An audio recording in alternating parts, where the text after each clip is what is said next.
A poor girl mistook a millionaire CEO for a scammer, and what he did next shocked everyone. Before we start the story, tell us in the comments, which city are you watching from? Enjoy the story. Louisa Morris had just walked out of the little chocolate shop in the airport lobby. It had been her last job interview of the day. And just like the three before it, it ended with a polite no and a motivational flyer about never giving up. She walked through the terminal with her backpack hanging off one shoulder, her dignity slipping down her cheeks in the form of tears. Great idea coming to the airport to look for a job. Next stop, selling candy in the parking lot, she muttered. She was about to go through the last automatic door when something caught her eye. An older woman, maybe in her 70s, was struggling to pull a rolling suitcase and carry a heavy purse. A man in a light dress shirt and dark sunglasses was approaching her from behind, with a look that Louisa immediately judged as super suspicious.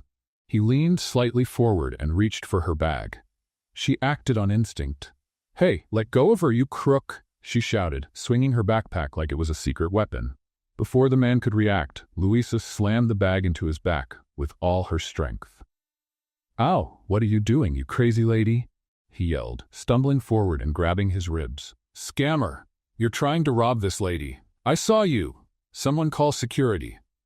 The older woman's eyes went wide. Her suitcase tipped over and a pack of cookies fell from her purse. "Rob me? He was just asking if I needed help." The man slowly turned around and took off his sunglasses like he was about to give a lecture on being falsely accused. "Help me understand. You thought I was a thief?" "Of course I did. You look just like those guys in scam documentaries. Who wears sunglasses inside an airport?" "People with style. And migraines," he replied. "Don't you think you're going a little overboard? And don't you think you should keep your distance from defenseless old ladies?" "Defenseless? That woman just offered me her self-defense cane. I'm traumatized." The lady watched the argument like she was enjoying a live reality show. "Young people, if you want, I can bring you both a coffee so you can settle this more calmly." The man sighed and reached into his blazer pocket. "Look, before you accuse me of organ trafficking or something," he said, holding out a business card. "Dylan Miller, CEO of Miller Enterprises. I'm not a thief." Louisa took the card slowly, still suspicious. "This card looks too fancy to be fake," she muttered. "But I'm still not totally convinced." "I got hit with a backpack and still have to prove myself?" He raised an eyebrow. "Tell me, do you attack a lot of people during the day, or am I just special?" "Only the ones who look like charming bad boys with criminal potential." He gave a short laugh. "Oh, so you do think I look charming? That's progress." She crossed her arms and looked at the card again. "Dylan Miller? Really a CEO? Google me. But maybe wait a few hours. If there's a headline like 'Man attacked by stranger at airport,' it's probably about me." She gave a small half-smile. For the first time, she started to relax a bit. "All right, sorry. Kind of. I'll accept your partial apology," he said, putting his sunglasses back on. "And believe it or not, this was the most fun I've had all week." Then, with a small wave, he calmly walked away. Louisa just stood there, holding the card, her face burning with embarrassment and a hint of laughter. The next day, she had already walked through half the city handing out resumes. The other half? Stuffed in her backpack, wrinkled, sweaty, and ignored. She sat down in a small coffee shop near the bus station with a cold buttered toast and a coffee that tasted like it was brewed back in 1998. She rested her forehead on her hand and let out a dramatic sigh that nearly turned into tears. "Is that a gray cloud floating above your head? Or is it just me?" She slowly looked up, and there he was. Dylan Miller. Same blazer, sunglasses hanging from his shirt collar, a small smile, and a tray with a cappuccino and a croissant. "Are you following me?" she joked, surprised. "Actually, I came to grab some coffee. But it turns out the crazy lady from the airport likes coffee too. Can I sit down?" Louisa didn't say anything. She just motioned toward the empty chair. He sat down and looked at her. "So, what brings you here, looking all lonely and like you missed the finale of your favorite show?" "Job hunting. Again, but the only offer I got today was a flyer for an online cooking course," she said. Do you know how to make coffee?" "If it's instant, I'm an expert. Why?" He took a bite of the croissant, deep in thought. "Because I need a secretary." And maybe you're right for the job. She widened her eyes. Are you crazy? We met yesterday, and only because I hit you with my bag. How does that qualify someone to be a secretary? Exactly. You react quickly. You've got good instincts. A bit extreme, sure, but you're not easily intimidated. That's rare. Dylan, I don't even know if that's your real name, he laughed. Look me up on Google. And while you're at it, think about the offer. Temporary position, supporting a humanitarian project, fair pay, housing included, and no bag swinging, please. She hesitated. Okay, maybe I'll think about it. Great, he said, grabbing a napkin and writing down his number. Call me tomorrow or stop by my office. Just don't bring the bag. Louisa held back a laugh. Maybe he was nuts. Maybe she was too. But for the first time in days, it felt like something different was about to happen.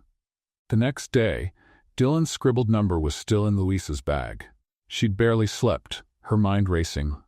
Secretary to a millionaire CEO I hit with a bag at the airport. Definitely wasn't on her career plan. But there she was again, walking around the city with the same old resume and the same tired smile for the same old "we'll be in touch" responses. Around 10 in the morning, she stopped in front of a newsstand and, out of pure curiosity, looked at a business magazine. It didn't take long. Dylan Miller, the youngest and most mysterious CEO of the decade. The headline featured a very familiar face, now without the sunglasses and with hair way too perfectly styled. The caption, low-profile billionaire funds groundbreaking humanitarian project in the countryside. Louisa's eyes widened. Wait, he was serious? She grabbed her phone, typed the number, deleted it, took a deep breath, and didn't call. Instead, she did what she always did. Looked for another job. One more try, one more walk, one more rejection, until the sun started burning the back of her neck and her stomach begged for mercy. She walked into the first cafe she saw, the same one as the day before. At least the coffee was cheap. She sat in the same corner and ordered a cheese bread and a juice box. Rested her face in her hand and let out the deepest sigh of the month. And then, as if the universe had a sense of humor, I'm starting to think you're following me now. She looked up slowly. There he was. Light shirt, casual blazer, a coffee cup in hand, and that smug smile. Either you really like this cafe, or you're into lukewarm coffee and confused service. It's my new thinking spot, she said, moving over so he could sit down. Dylan settled in like it was the most natural thing, took off his blazer, and rested his arms on the table like they'd been doing this for years. So, did you think about the offer? Which one? Being your lightning-fast secretary, or running off with you to a desert island and living off coconuts? The first one. He smiled. We'll talk about the second later. She let out a short laugh. I'm still trying to figure out if you're serious or if this is some sort of social experiment. I really do need a temporary assistant. I'm heading out to support a project in a rural area. It's remote, not easy to get to, and I need someone to help with translations, scheduling, and, well, just a reliable human presence. Translations? I only speak basic English, soap opera Spanish, and pizza menu Italian. That's already more than the last two assistants had. One of them thought bonjour was how you say good morning in Japanese. She laughed, then sighed. Stirred her juice with the straw, deep in thought. Dylan, I don't even know you. Like, at all. You showed up out of nowhere, confused me, made me laugh, but I'm not exactly the ideal person for something like this. Maybe you are, he said calmly. You're honest, impulsive, in a good way, and you have something I really value, courage, and a sense of justice, even if it's a bit clumsy. Great. Now I'm not just broke and unemployed, I'm a comic book character. Louisa, look, he leaned in a little. This isn't a forever job, it's a short-term mission. The place is safe, and there's a whole team taking care of things. You won't be alone. Just be there with me, and I'll pay you well. With a contract, okay? All legit. She crossed her arms. And if I say yes, what happens? You fly out with me in 3 days. We'll go to a small town where I'm funding a school and a health center. We'll stay for about 2 weeks. You help me, and when you come back, you can say you work directly with the president of Miller Enterprises. Her eyes widened. You do realize this sounds like one of those movie plots where the woman says yes and wakes up in a warehouse in the middle of nowhere, right? If it makes you feel better, I can sign a contract with a no-storage clause, he said with a smile. Is that even a thing? I can make it one. Louisa bit her lower lip. Her head was screaming no. But her heart? Well, her heart had already started to laugh. Okay, but if I say yes, where am I going to sleep? Are you throwing me on a mattress in the back room? 3-star hotel. Private bathroom and breakfast included. Air conditioning too. With fresh bread or yesterday's leftovers reheated? Artisan bread. I'm almost convinced. And if you feel like hitting me with your backpack again, we can film it and turn it into an ad campaign. We'll split the profits. She laughed out loud, catching the attention of a lady sitting at the next table. You really are crazy, huh? A little, but functional and fair. She looked him in the eyes, and for the first time, she saw something that wasn't arrogance or a practiced charm. It was honesty. I don't have fancy clothes or experience with CEOs. I don't even know how to speak all proper. And that's exactly why I trust you. Louisa took a deep breath. She looked at her empty glass, the cheese bread she'd finished without noticing, and the napkin where he had drawn a smiling sun in the corner. She reached out her hand. Then, you've just hired your secretary. Dylan shook her hand firmly. Welcome aboard, Louisa Morris. They stayed silent for a few seconds until she added, just one thing. If you try to mess with me, next time I'll hit you with a frying pan. Appreciate the warning. The sky was gray the day they left, as if it sensed a twist was coming. Louisa showed up the meeting point, carrying a backpack that had clearly seen better days, wearing her nicest pair of jeans and a dress shirt borrowed from her neighbor. Her hair was tied in a messy bun, and her nerves were all over the place. I must be completely out of my mind, she muttered to herself, watching the black SUV pull up in front of her. The door opened smoothly, revealing Dylan in sunglasses, holding a coffee, looking like he just walked out of a cologne ad. Good morning, Miss Morris. Ready to regret this? Oh, I've been regretting it since yesterday, but now that I'm already on this sinking ship, let's go down in style. She tossed her backpack in the back seat and got in. The driver started the engine, and they hit the road. During the ride, the silence was broken with occasional teasing. What are you afraid of? Not surviving without Wi-Fi? Louisa asked, adjusting her seatbelt. I'm afraid you'll hit me with something else. You already used a backpack. I wouldn't be surprised if a thermos was next. Only if you deserve it. Well, that's progress. Before, you used to hit without warning. That was an act of good citizenship. Dylan laughed. It was the first time she'd heard that kind of laugh from him. It wasn't the usual sarcastic smile. It was light, almost genuine. The hours passed with jokes, jabs, and Dylan's failed attempts to get her to appreciate his weird taste in music, which ranged from Italian opera to video game soundtracks. This sounds like a final boss fight theme, Louisa mocked. Exactly. That's why it's perfect for investor meetings. Sounds more like a lightsaber duel in someone's backyard. Feedback noted. Just so you know, I've lost business partnerships for less. So you're more sensitive than you look? And you're sharper than you let on. When they arrived at the small town, they were welcomed by the local team working on the school and medical center. The place was simple, with dirt roads, colorful houses, and kids running around flying homemade kites. Louisa got out of the car and looked around, surprised. This place is beautiful. And it needed help. That's why I'm here. You mean you're doing all this out of kindness? Dylan shrugged. I'm not that noble. But I grew up watching my grandfather help villages like this. I'm just trying to do my part, or pretend to be a good guy and earn some karma. You're strange. Thank you. They were taken to the house where they'd be staying, a 2-story place, modest but cozy. Each had their own room. To Louisa's relief, who still wasn't fully convinced Dylan wasn't some eccentric lunatic with kidnapping tendencies. That night, after dinner with the team, Louisa went up to her room, threw herself on the bed, and let out a long sigh. She was exhausted, but oddly excited. Something about this place made her feel like she was exactly where she needed to be. She was almost asleep when she heard a noise in the hallway. Footsteps, then something like fast breathing. Curious, she slowly opened the door and peeked outside. There was Dylan, sitting at the top of the stairs, his hands trembling slightly and his forehead resting on his knees. She hesitated for a moment, then walked toward him.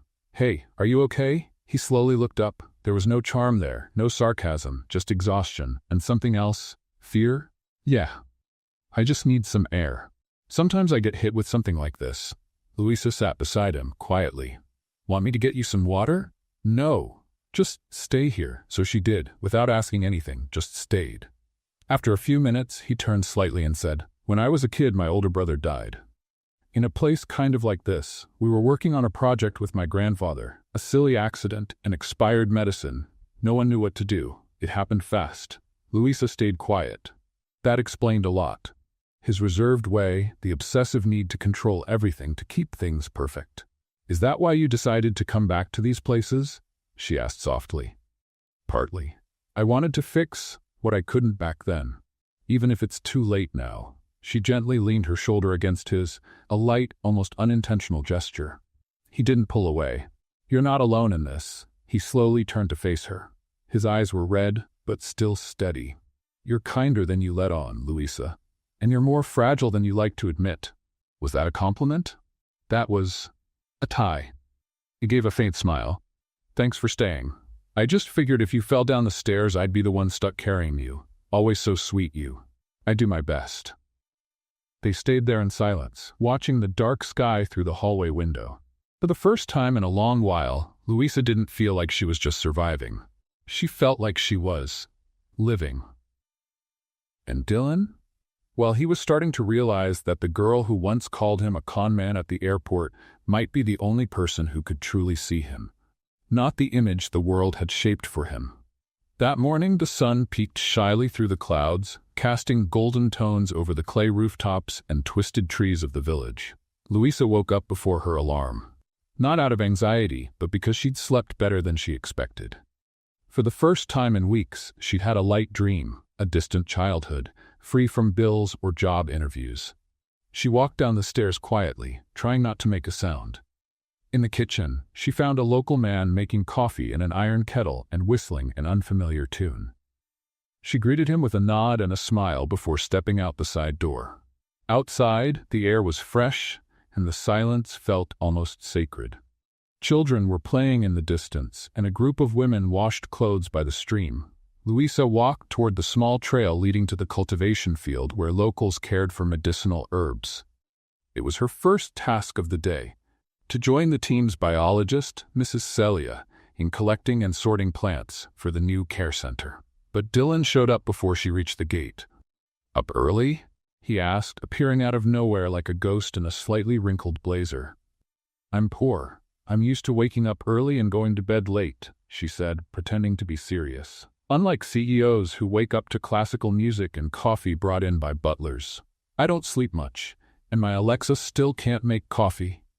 The day she does, you people will replace humanity." Dylan walked beside her, hands in his pockets, looking calm. "Going to the field today?" "Yep, I'm gonna learn the difference between Boldo and 'this stuff cures anything, girl. Just doesn't pay your bills.'" He chuckled. "Mind if I tag along?" "Thought you had a meeting with the architects today." "They can wait." "You, not always." Louisa gave him a suspicious side glance. "You're being a little too nice, and you're more suspicious than a cat on bath day." "That's just how I am." Out in the field, the visit turned out to be more fun than they expected. Mrs. Celia, a woman in her early 60s with the humor of a teenager and endless patience, explained each plant like she was introducing characters from a soap opera. "This one here is the queen. Cures headaches, back pain, and even heartache," she said, pointing at a thin, long leaf. Louisa tried not to laugh. Dylan asked serious questions but always had a slight smile, like he found the guide's way of speaking amusing. "What about this one?" He pointed at a small-leaved plant with a strong smell. "Oh, that one's tricky. Use too much and you'll get a stomachache. Use too little and it does nothing, just like some people." Louisa raised an eyebrow at Dylan, laughing. "Hear that? They just described you as a plant." "Well, at least I'm medicinal." "That's a step up," he shot back. During the walk, Louisa tripped over a thick root. She didn't fall, but twisted her ankle with a sharp crack. She tried to play it off, but the pain on her face said it all. "Ouch, ouch, I hate that plant." Dylan rushed over. "Sit down." "I'm fine. I just—" "Sit down, Louisa. No heroics. Not today." She sat down on a rock. Dylan crouched and carefully examined her ankle. His touch was gentle but firm. "It doesn't look broken, just twisted. It's going to swell a bit," he said, frowning. "It's okay. I can handle it." "Great," Then you'll let me carry you. What? Before she could protest, he had already picked her up with ease. Dylan, I've got 2 working legs, you don't need to. I know, but you've also got a serious case of stubbornness, and I'm the medicine now. That was cheesy. I do my best. She mumbled something under her breath, but didn't resist. She was tired. It hurt more than she wanted to admit, and deep down, being carried like that made her feel strangely safe, and small, and seen. Back at the house, Dylan settled her on the living room couch, grabbed a bucket of cold water, and made a quick cold compress with a clean towel. You know, you could have been a doctor, she said, watching how carefully he wrapped her ankle. I almost was. My parents wanted that. I wanted that. But after my brother died, I couldn't do it anymore. She stayed quiet, waiting for him to go on. He was everything I wanted to be. Smart, kind, he knew everything about first aid. On that trip, he was supposed to save lives, not lose his. And you think you failed? I'm sure of it, he said without hesitation. I was just a stupid teenager who thought money could fix everything. But all the money in the world didn't save my brother. Louisa held the towel on her ankle and looked at him. You know this isn't your fault, right? I've heard that, but I never believed it. Then hear it from me. It's not your fault, Dylan. Not even close.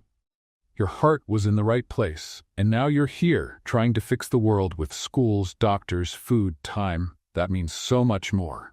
He gave her a tired smile. You always say the right thing at the wrong time. And you always show up when I least expect it. Maybe we're just 2 accidents waiting to happen, or 2 messes that fit together. Their eyes met for a moment that lasted just a bit too long. A moment where no words were needed. Just quiet breathing, the towel dripping water, and a comfortable silence between 2 strangers beginning to understand each other. Thank you for taking care of me, she said. This time I took care of you. Next time, it's your turn. But no more bag swinging. Okay? No promises. They laughed together, as if laughing was the only way to say, I'm here with you, without actually saying it. The next few days in the village moved at a pace Louisa could only describe as bittersweet. In the mornings, they watched the school construction progress. In the afternoons, they helped the medical team stock the makeshift pharmacy.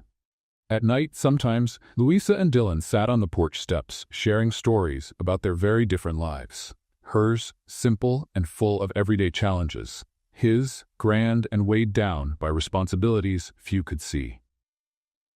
Let's play a little game for those who only read the comments.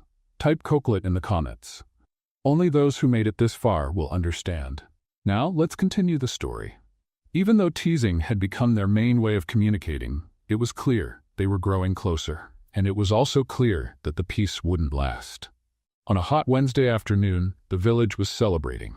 A small shipment of donations had arrived, boxes of food, medicine, books, and toys for the children. Louisa was helping unload supplies when she noticed something odd.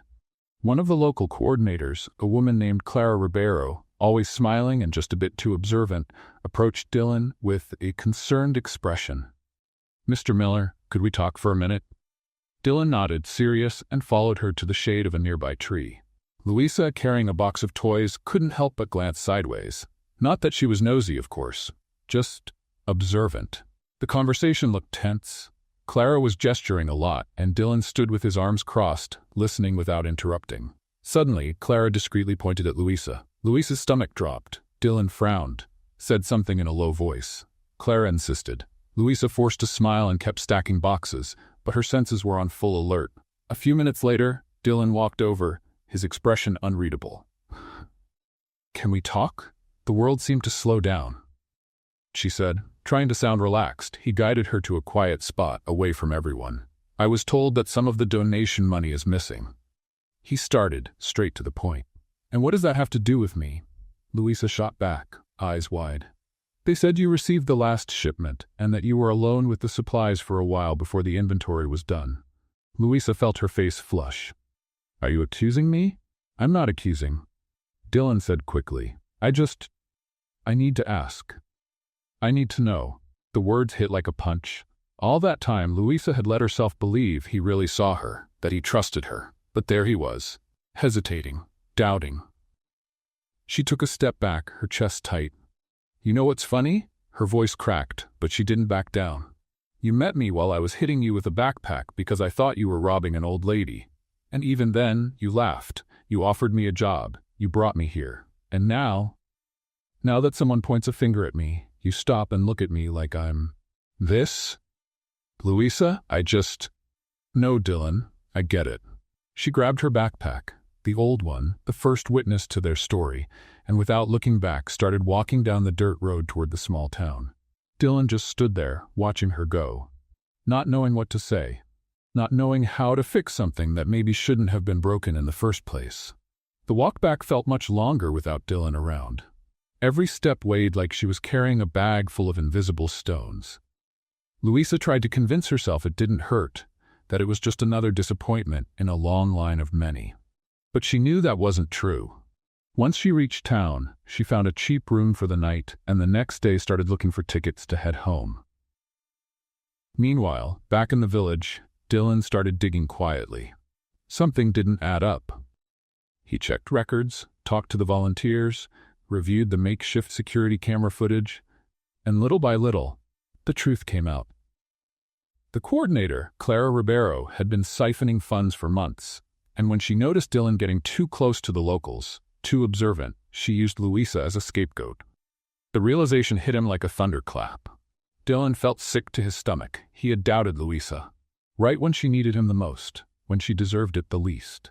And now, maybe it was too late. 2 days later, in a roadside diner, the kind where coffee comes in oversized mugs and the soundtrack is a mix of off-station radios, Louisa was doodling on a napkin when she heard the bell above the door ring. She didn't need to look up to know who it was. Dylan. No sharp dress shirt, no expensive blazer, just jeans, a plain t-shirt, and eyes full of guilt. He walked over to her table like he was crossing a minefield. Louisa. She kept doodling on the napkin. Here to accuse me of stealing the sugar too? I came to apologize. She finally looked at him, in the eyes, and it hurt, because she still liked him, and because trusting him had hurt more than being accused. I found out it was Clara. She'd been stealing funds for months. She used you to cover it up. Louisa crossed her arms. Did you figure that out on your own, or did someone else have to knock on your door to clue you in? Dylan looked down. I was late, and I have no excuse. I just want you to know it was a mistake, a bad one. And I'm really sorry. She sighed. What she wanted to do was yell, or hit him, maybe dump the sugar bowl on his head. But instead she said, "So what now? You want me to come back and be your secretary again?" Dylan gave a sad smile. "I want you to come back because I miss you, not as a secretary, as you." Louisa Morris, the airport girl, the one who takes on a CEO with a backpack and somehow heals broken hearts without even noticing. She bit her lip, thinking, And the pay? "Double," he said without hesitation. "And breakfast included?" "Every day. I promise not to burn the bread." Louisa sighed, pretending to think it over. "And if I feel like hitting you again?" "Only if it's with love," he said, opening his arms. She laughed, really laughed, and realized she was tired of holding on to anger, and maybe some people did deserve a second chance. Louisa stood up, grabbed her worn-out backpack, and said, "All right then, boss, let's go before I change my mind." Dylan smiled, relieved, and walking beside her, he knew one thing for sure. He didn't want to lose Louisa again. Not ever. The town looked even grayer after she got back. Louisa stared at the bakery sign on the corner like it was an old enemy. Fresh bread, starting at 6 a.m. She'd gotten up at 5:30, taken a lukewarm shower at the guest house, and put on the least wrinkled clothes from her bag. She was ready for another round of job hunting. But unlike other times, something had changed. And she knew exactly what, or rather, who. Dylan Miller wasn't easy to forget. And it wasn't just because he'd burst into her life like a whirlwind in a pressed blazer. It was the way he asked questions no one ever had. The way he looked at her like he was trying to solve a puzzle. The way he listened when she talked about little things, like the best way to fry an egg without breaking the yolk.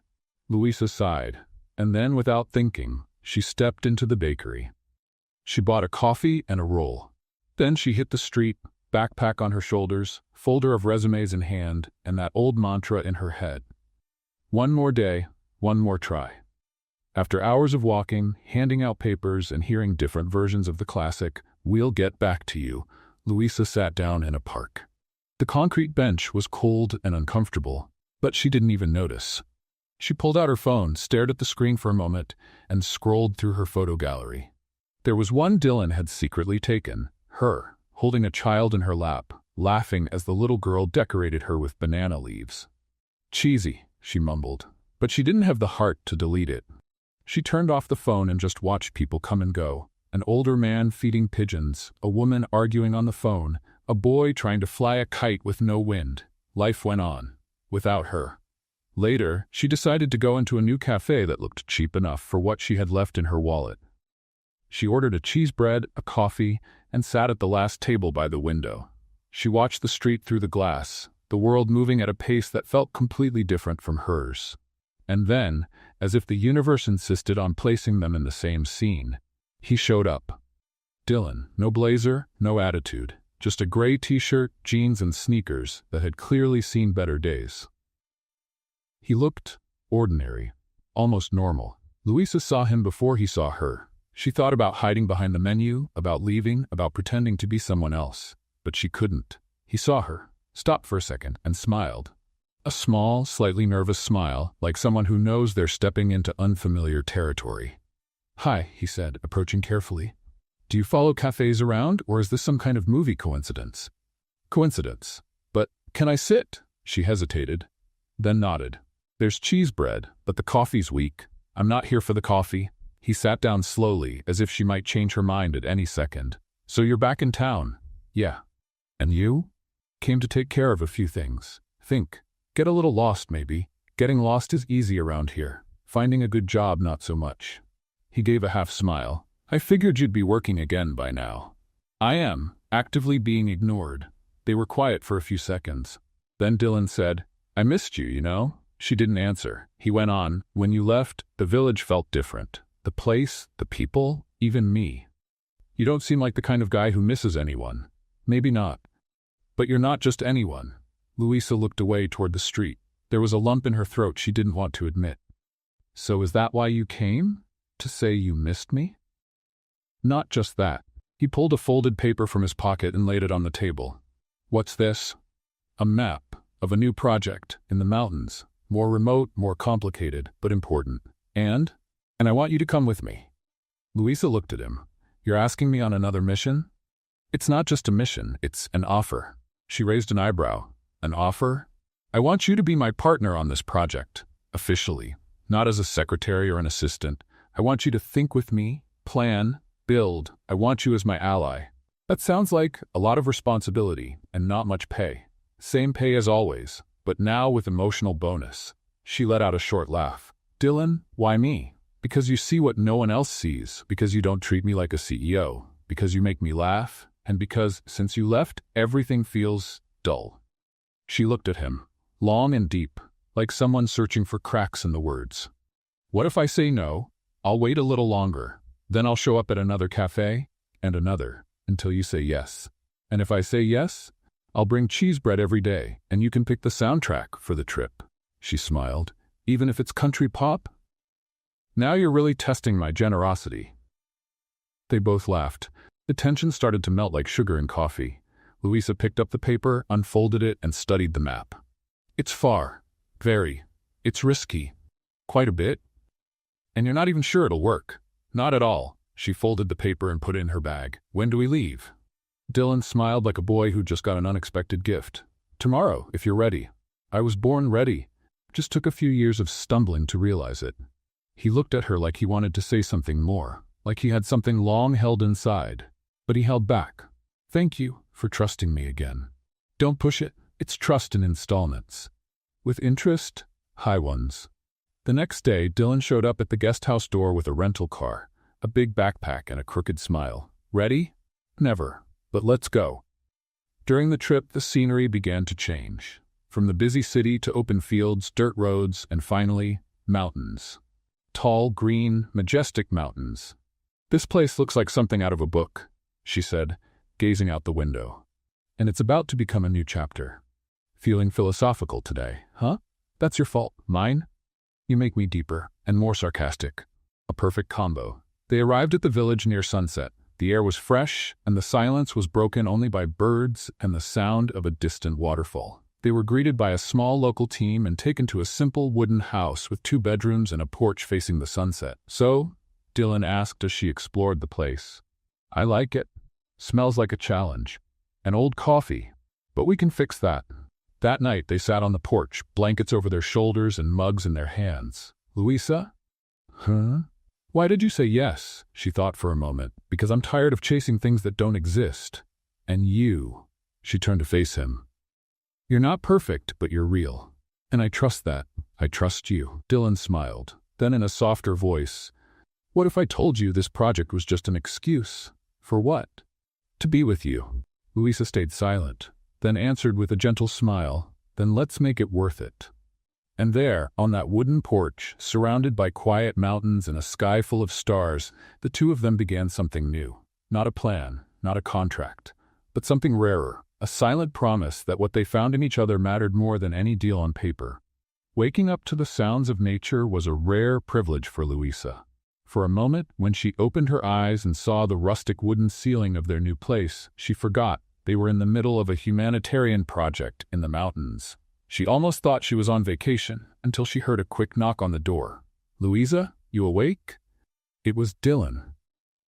"Depends. Is there coffee?" "There's a kettle with warm water and a pack of crackers. Paradise is right there in the kitchen." "Then yes, I'm up." She got up laughing, put on sweatpants, and left the room. In the small makeshift kitchen, Dylan was wearing a floral apron, clearly borrowed, and stirring something in a pot with what looked like confidence but smelled like disaster. "Can I ask what you're doing?" "Oatmeal." "That smells burnt." "It's a rustic touch. Smoky." "Dylan, you're great at saving communities, but in the kitchen, you're a health hazard. Good thing we've got a cook on duty then," he said, handing her the spoon. "Want to try it?"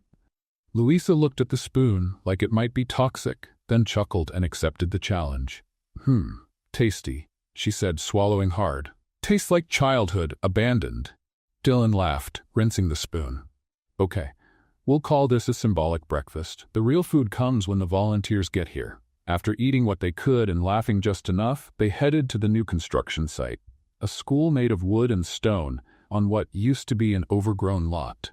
The structure was starting to take shape, but there were still plenty of challenges. "That foundation looks crooked," Louisa said, pointing to the left corner of the site.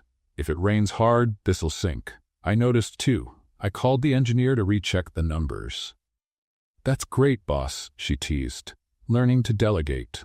After you gave me a lesson on how to use a hoe without looking like a tourist, I figured I should listen more." "See? Living with me changes lives." "It does. Mine's already turned upside down." Louisa looked away but couldn't hide her smile. In the days that followed, a routine settled in. They woke up early, organized supplies, held meetings with the locals, and assigned tasks. At night, they sat on the porch and talked about everything, from international politics to rice pudding recipes. But something lingered in the air. A silent tension. A growing urge to close the gap between their chairs on the porch. A glance that lasted half a second too long. And then, on a rainy afternoon, while checking supply boxes inside one of the storage rooms, the unexpected happened. "Hey, hold this box, it's heavy," Louisa said, handing over a container of medicine. Dylan took the box, but it slipped a bit. Reflexively, he grabbed her with one arm, and his other hand landed on hers. Neither of them moved. The box hit the ground with a dull thud. Louisa looked at his hand over hers, then looked at him. "Why are you holding me?" "For safety." The box already fell. "I know." Silence. "So, still about safety?" "No. Now it's impulse." She laughed, a little nervous, but she didn't back away. "If I punch you right now, it'll just be a reflex." "I'll take the risk." He stepped closer. Their faces were so near she could feel the warmth of his breath. "Dylan, just tell me if this isn't the right time, and if it is, then I'll try not to ruin it." The kiss happened slowly, with hesitation and urgency all at once. It wasn't planned. It wasn't forced. It was inevitable. When they pulled back, Louisa still had her eyes closed, and when she opened them, Dylan's face was serious, but his eyes held a new kind of light. "Was that a mistake?" he asked. "No, but it's a problem." "Why?" "Because now everything's more complicated. Or maybe simpler. Do you always see the glass half full?" "I see you, and that's enough for me." In the days that followed, they tried to act like nothing had changed, but everything had. The way his arm brushed hers in the kitchen. The way she said good morning with a softer smile. The little jokes, the long silences. It was all telling. And then came the crisis. One of the village kids showed up with a high fever. Soon after, 3 more. The care center wasn't ready yet, and the doctor who was supposed to arrive that week was delayed due to logistics. Louisa jumped into action. She set up an emergency room, made makeshift beds with blankets, and worked with basic meds and thermometers. Dylan handled communication with the central team, trying to get help faster. That night, Louisa barely slept. She paced back and forth, checking on the kids, writing down symptoms. She felt the weight of the world on her shoulders, and even more because now that world was shared with him. Around 3 in the morning, Dylan walked into the room, eyes red from exhaustion. "How are they?" "Fever's under control for now, but I don't know how long we can keep this up. I asked for outside help. A volunteer group is already on the way. They should be here in the morning." "Good. Until then, we turn into superheroes." Dylan stepped closer and touched her shoulder. "You already are. You always have been." She looked at him, and for the first time since the kiss, she didn't look away. "I'm scared this whole thing could fall apart. That we'll fail." "You might fail at a lot of things, Louisa, but never at trying. And with you, what if I mess up with you? Then we'll mess up together, but I promise, I won't let you go." She smiled, tired but touched. "Thank you." "For what?" "For being here. For not walking away. It's not just the world that needs you, Louisa, I need you too." The next morning, help arrived. Doctors, nurses, equipment. Little by little, things came under control. By the 3rd afternoon, the kids were playing again outside and calm slowly returned to the village. Louisa and Dylan sat under a tree watching the scene. "You know, I almost left again?" she said, looking off into the distance. "When?" "That night with the fever. I felt so helpless. Thought maybe you'd be better off without me." "Louisa, but then I looked at you, running back and forth trying to help, trying to fix things, and I realized, you're scared too. But you don't run from it. And I didn't want to run from that. You're braver than you think. And you're more human than you let on." He took her hand, gently intertwining their fingers. "Louisa, I don't know how this ends, but I want to try, for real." "Me too. Even if it goes wrong, then we'll get it right by trying," he smiled. And so did she. And in that moment, under that tree, without any dramatic kisses or movie-style declarations, they made a silent promise that no matter what came next, they would face it together. Like 2 stubborn, brave, and slightly offbeat survivors of fate. Back in the city, everything felt louder, grayer, and strangely small. After weeks in nature, helping communities, and facing emergencies firsthand, walking through crowded streets full of honking and flashing signs felt almost offensive. Dylan drove in silence, eyes fixed on the traffic. Louisa sat beside him, watching tall buildings pass by the window, like she was returning to a world that no longer felt like hers. "I already miss the smell of eucalyptus," she said, breaking the silence. "And I miss the burnt food from our makeshift kitchen," Dylan replied, half smiling. "Come on, admit it, it was the best smoked oatmeal you've ever had." "If that was oatmeal, then it's the only time someone's tried to poison me with breakfast." She laughed, and so did he. But there was something different this time. Something softer. The kind of laughter that comes not just from a joke, but from remembering a moment that meant something. They parked in front of the Miller Enterprises building. Tall, mirrored, cold, a stark contrast to the mountains. Louisa swallowed hard as she stepped out of the car. "Wow, this place feels more intimidating now." "It's just a building," Dylan said, pulling her suitcase. "To you, maybe. I still feel like I'm going to trip in the lobby and knock over some executive with my backpack. If that's going to happen, let me know. I'll bring popcorn." They walked in together. The employees paused for a second, surprised to see Dylan actually smiling, and with someone. Someone even whispered something. But he didn't care. For the first time, he walked through that place as someone who had returned from something greater and was ready to change everything. The following days were a mix of adjustment and reflection. Dylan seemed different.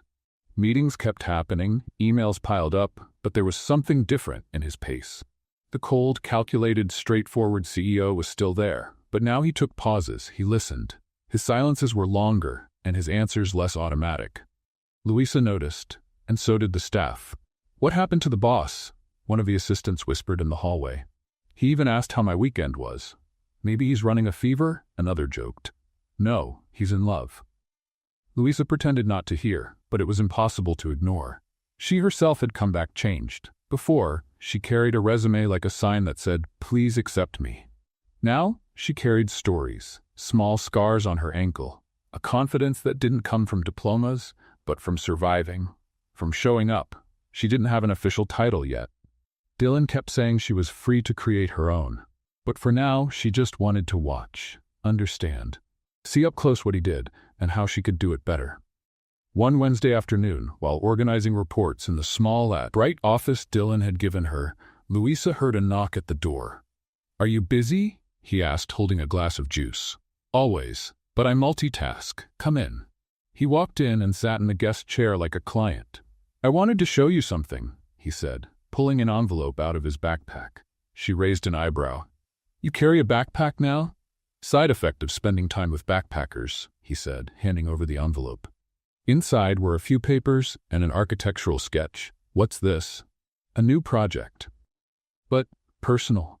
She looked through it. It was a draft of a community center, with a play area, medical offices, a reading room, and a greenhouse. "Looks like a full social center." "Yeah, for a nearby community. A poorer neighborhood. I heard there's an abandoned lot that could be put to good use." "And you want to do this?" "I don't want to. I'm going to, and I want you to run it with me." Louisa looked at him. There was honesty there, and quiet hope. "Are you offering me a job now?" "I'm offering you a purpose. The job title can come later." She picked up the papers slowly. "I'll do it, but under one condition." "What's that?" "That you stop looking at me like that every time I say yes to something." "Like what?" "Like you're in love." He didn't answer right away, just smiled. "And what if I am?" Louisa looked away, pretending to rearrange the papers. "Well, that complicates things, or makes everything better." She shook her head. "You were easier to deal with when you only made exploding oatmeal. And you were more predictable when you kept calling me a con artist. Kind of miss that version of me." "I don't," he said firmly. "I like who you are now." She didn't say anything, but inside, her heart was on fire. That night, Louisa stepped out onto the balcony to get some air. The wind was cold, but the quiet was welcome. The city below was busy as always, but up here, it felt like time had stopped. Dylan showed up a few minutes later. "You okay?" "Just thinking." "Want help?" "You already help just by being quiet sometimes." He leaned against the railing next to her. "I've been thinking about a lot," he said, looking out over the lights. "About what I want, who I am outside of meetings, what I feel." "And what do you feel?" He looked at her, his face serious. "No jokes this time. That life makes more sense with you in it." Louisa held her breath. "Dylan, I know this isn't the perfect moment, that there's a lot going on, but I had to say it." She nodded slowly. "I've been thinking too, and maybe for the first time I'm not scared of what's next." He smiled and held out his hand. "Then stay with me, in this project, in this crazy ride, in this life." Louisa took his hand. "I'm already here, Dylan, and I'm not going anywhere." They stood there, hand in hand, looking at the city. It was the middle of the night when Louisa woke up, startled by her phone vibrating nonstop. For a moment, she thought she was back in the village, about to handle another emergency with a feverish child. But no, she was in her small apartment, overlooking a completely unglamorous parking lot. The name on the screen blinked. Mrs. Amelia, doorkeeper of Dylan's building. "Hello?" Louisa answered, her voice groggy. "Miss, I'm sorry to call this late, but I thought you should know." Mr. Dylan ran out of the building. He looked really upset. There were some reporters outside saying things. He got in his car and left without a word. Louisa sat up in bed. "Reporters? Yeah, 4 of them. With cameras, microphones, talking about some old scandal. I didn't get all of it." But Dylan went pale. "I thought I should let you know." She thanked the caller and hung up. Her heart was racing, her head spinning. She thought about calling him, about going to the building. But something made her open her phone's browser instead. And there it was.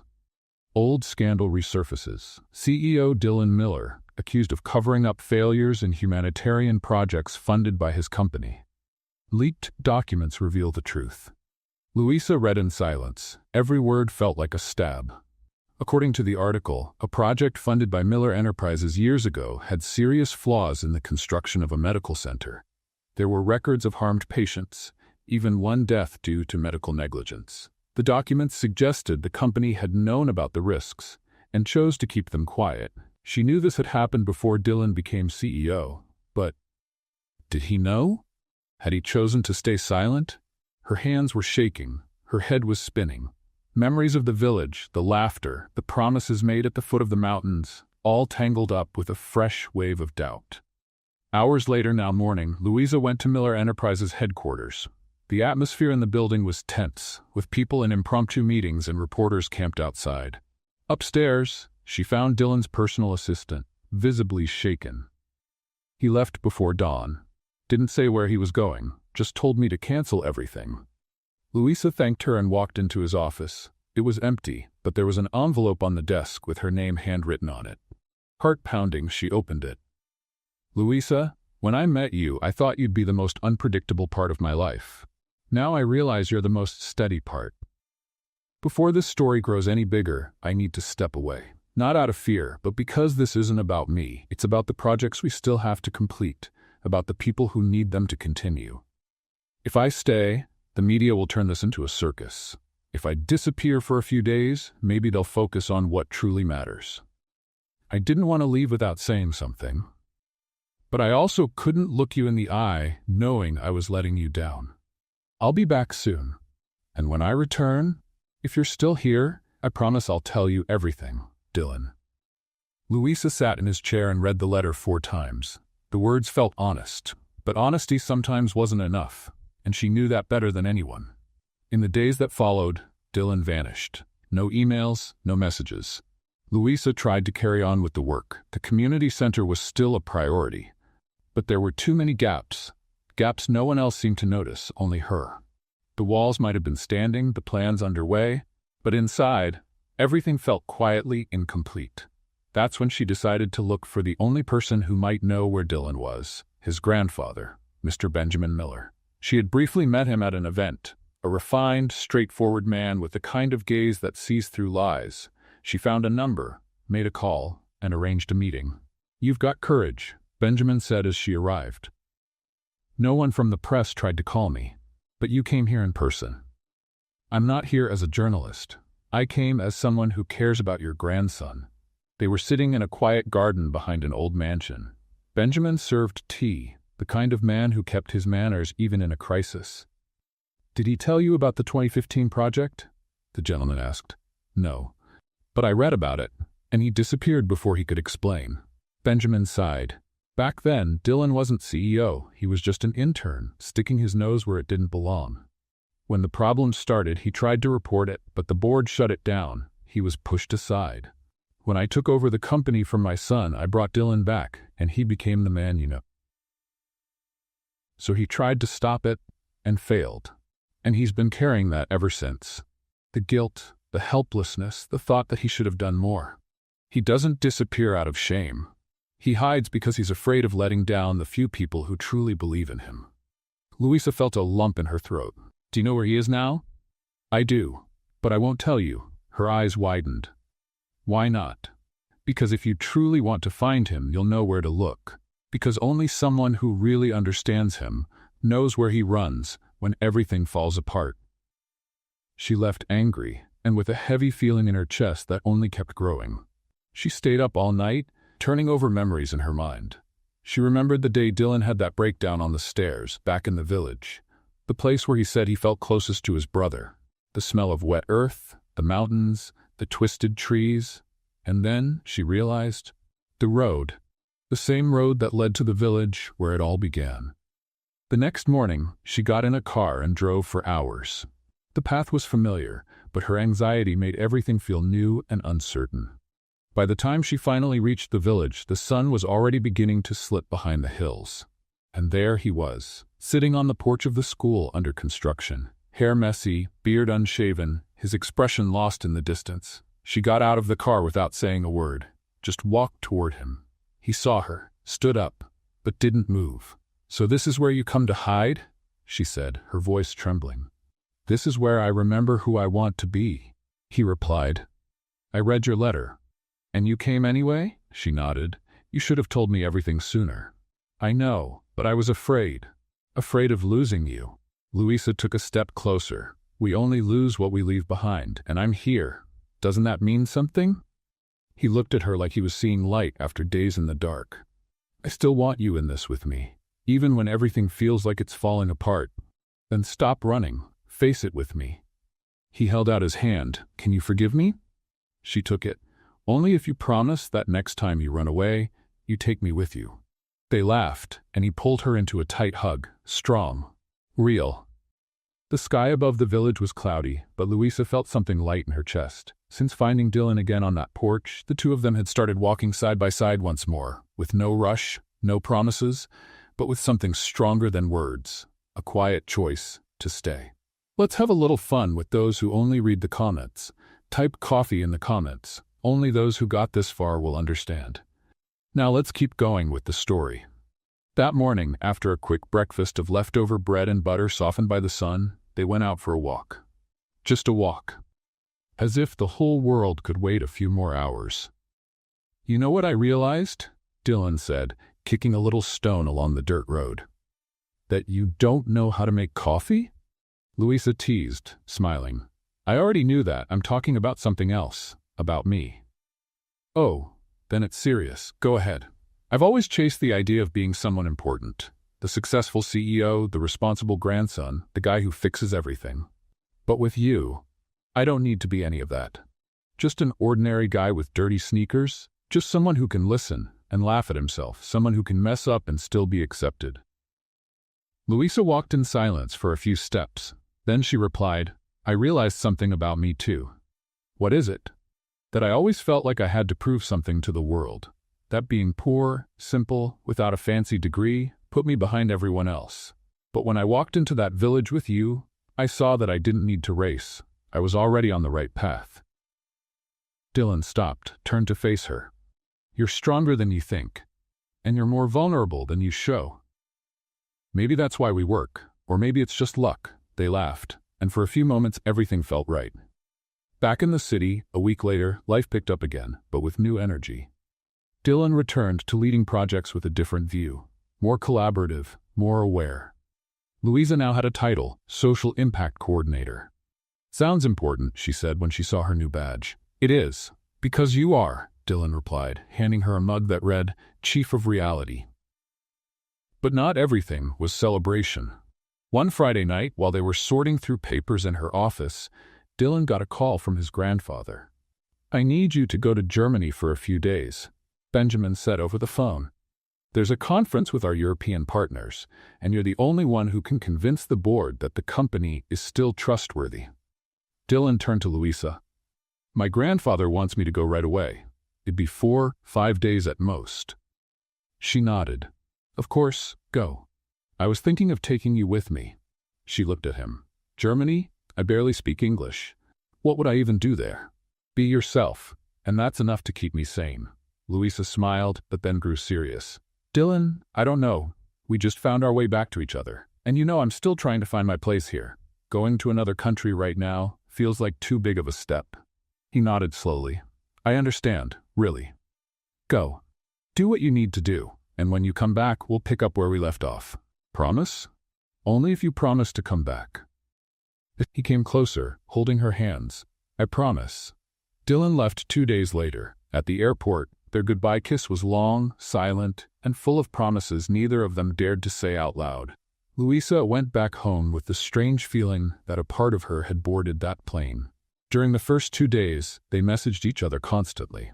I arrived. It's freezing, but the croissants are good. It's hot here. And the bakery burned the bread again. Come back soon. On the third day, the messages slowed down. Meetings, time zones, busy schedules. On the fourth day, silence. And that's when something started to shift inside Louisa. She went to visit the old village on her own. She wanted to see her friends again, understand what could be improved in the community center, and see for herself what they were building with the project's funds. On her way back, she stopped at the nearby town's train station for a coffee. While she waited for her order, she overheard 2 women talking at the next table. I saw it on TV, right? He's in Europe with that blonde woman from the international projects. Oh yes, the director from the German Foundation. They say they're always together. Louisa froze, not out of jealousy, but out of fear. Fear of believing too much, of diving in alone. She took a deep breath, pushed the thoughts away, and went home. But that night, she couldn't sleep. The next day, Dylan sent a message. "I'm coming back tomorrow. Meetings run late today. I can't wait to see you." Louisa replied simply, "I'll be waiting." But she didn't say where. He arrived the next morning, tired, unshaven, but with a smile that could melt any wall. "I thought of going to your place, but I figured you might be here." Louisa was at the community center, sitting on the floor, playing with 3 kids while waiting for a meeting. "You were right," she said, standing up. "But I didn't expect you to come here first. You're my first stop, always." She smiled, but there was something held back. Dylan noticed. "Did something happen? I missed you, and I didn't know what to do with that." He moved closer slowly. "I missed you too, but now I'm here." "Dylan, I'm scared." "Of what?" "That this is all too good to be true. That one day you'll wake up and remember you belong to another world, a world of polished people, travels, conferences, and bilingual blondes." He understood immediately. "You heard about the German director?" "I did. Louisa, she's married, and has 3 kids. We only worked together. It was all professional. You can even call her if you want." She looked down, feeling awkward. "I'm sorry, it's just that I care, maybe more than I should." He gently lifted her chin. "You should care, because I care too, more than I can say, more than I know how to show. And now we start again, and again, as many times as it takes." She nodded. "Just promise me one thing, anything, that the next trip will be with me. You don't even have to ask. It's already part of the plan." If someone had told Louisa she'd one day be sitting in a meeting with executives, explaining social impact concepts and speaking confidently about human values, she probably would have laughed or run away. But there she was, wearing a white shirt, dark jeans, and the Miller Enterprises badge hanging proudly on her chest.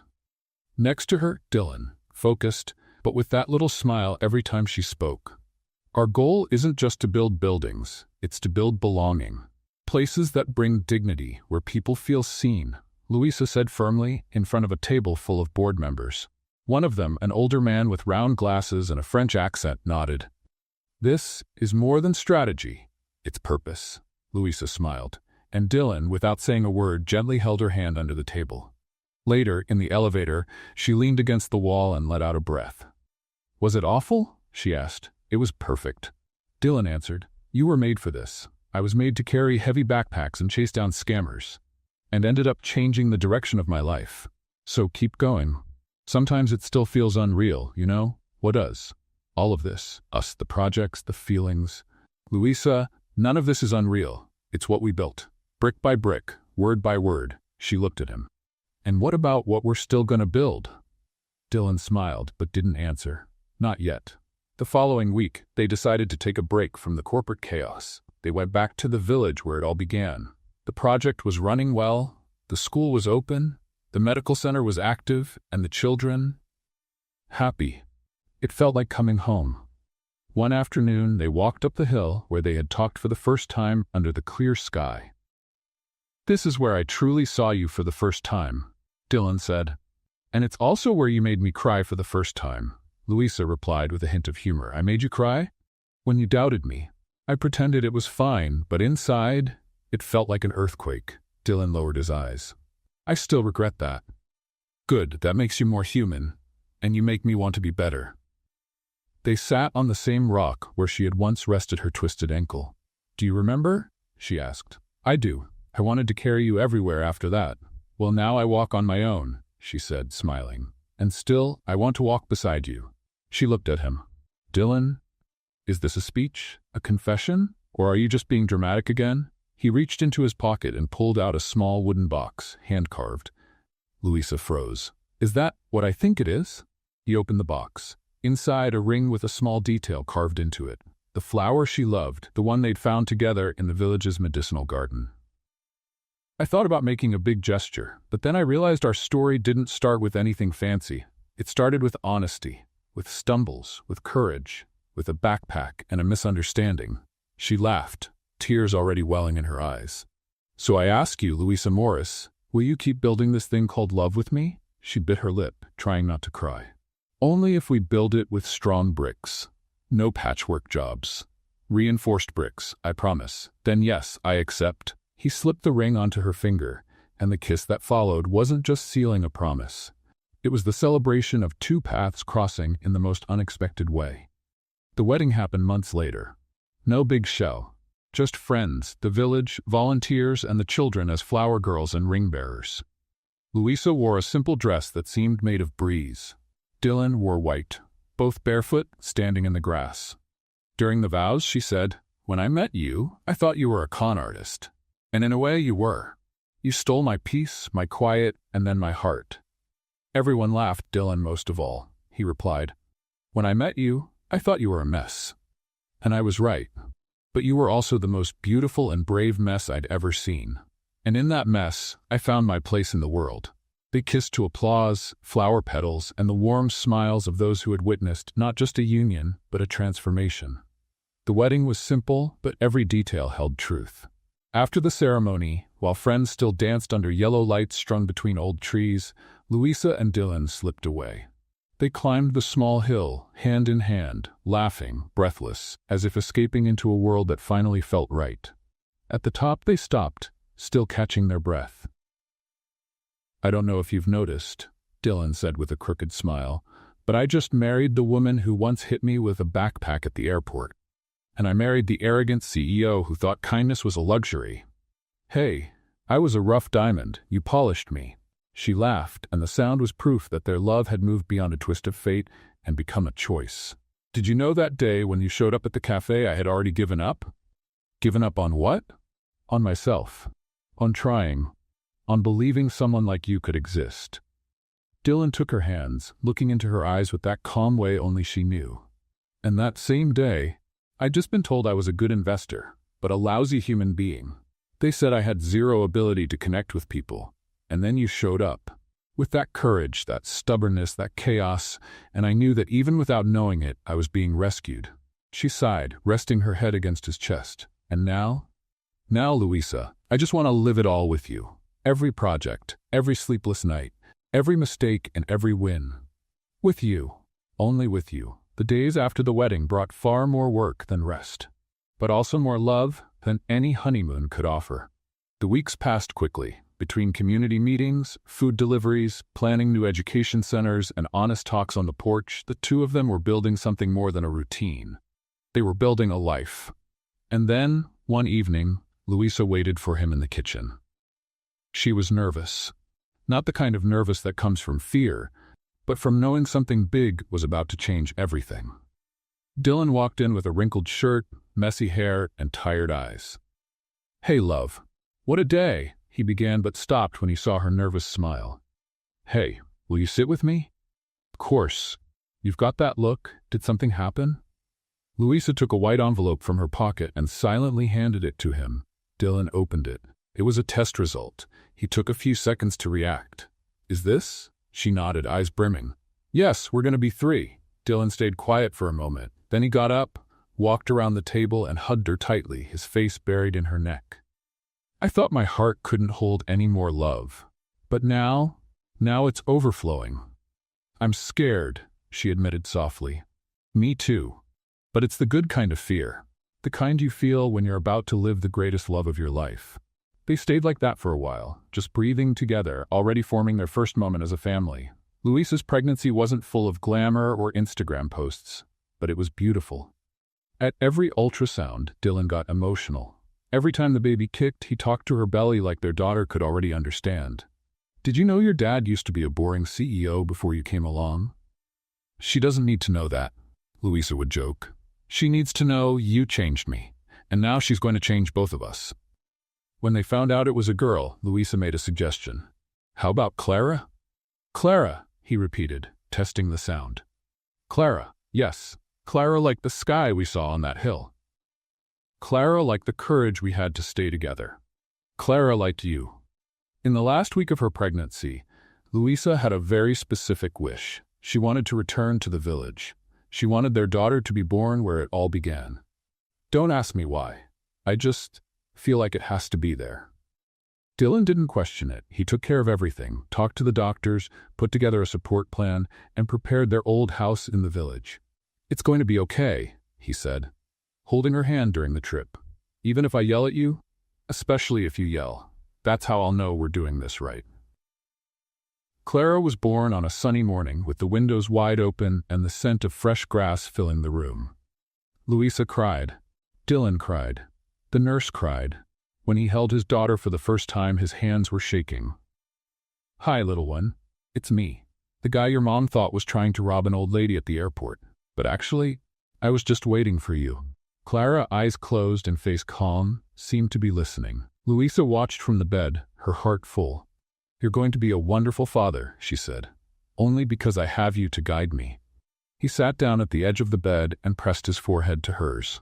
"Thank you for everything, for giving us this love. We built this together, brick by brick, message by message, care by care." The next few months were chaotic. Sleepless nights, diapers, colic, and an avalanche of emotions, but they were also the happiest months of their lives. Dylan learned how to change diapers with surprising skill. Louisa learned to trust her instincts more than any book. And Clara grew with her mother's bright laughter and her father's calm eyes. "She's going to have your personality," Dylan would say, "and your stubbornness, and our courage.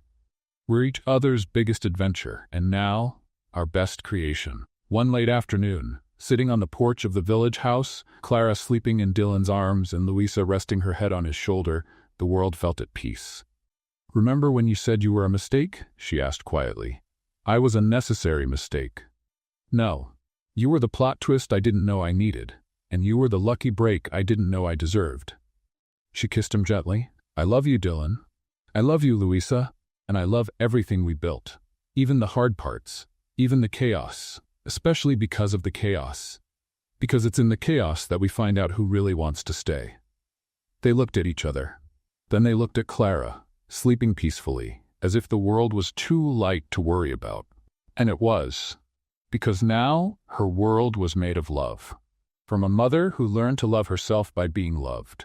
From a father who learned to love by taking off his armor. From two people who met at an airport, between a backpack and a misunderstanding.